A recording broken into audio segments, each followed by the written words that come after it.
Let's get started using the Data Explorer.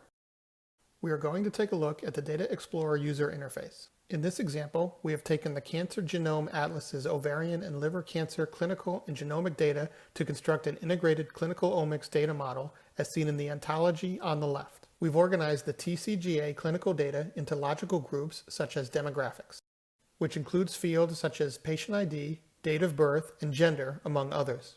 We also have a group for diagnosis. Each variable can be linked to a controlled vocabulary. In this case, we're using the NCI Metathesaurus. For our demonstration, we want to find a cohort of patients with ovarian cancer, so we'll start with diagnosis. This will add all the diagnosis fields to the query. You could also drag individual fields into the query. Under diagnosis, we'll start typing ovarian and see the matching diagnoses.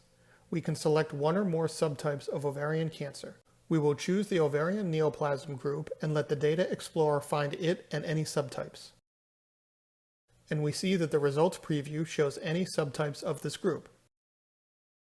We'll also limit our cohort to patients that were at least 55 years old at diagnosis. So far, we have found 384 patients that match our search. We'll take a look at some charts that show our patients' characteristics. Here we see the diagnosis filters. We can select any of the groups or fields from the ontology and see how our patients break down. We'll also look at the tumor pathology and see the stage and grade of the patient's tumors. We'll limit our cohort to patients with any stage 3 cancer, and our query and the results are automatically updated with our selection. Now that we have our cohort of 296 patients, we'll review the clinical and genomics data. On the left, we can switch between search, clinical reports, and genomic reports. We'll start with clinical reports and review the demographics of our cohort. We can save these charts for later. Next, we'll create a box plot to look at the number of days to death, grouped by the clinical stage. And we can save this chart for later.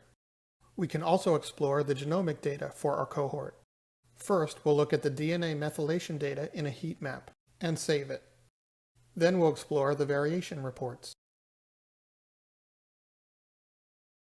and drill down into the functional gene network at BRCA2. When we're done, we could go back to any of our saved graphs and export the graphs as images. We can also export the search results to Excel, SAS, or as a database to be used in other analysis. Finally, we'll save our query so that we can either share our cohort with another researcher or come back later to further explore the data.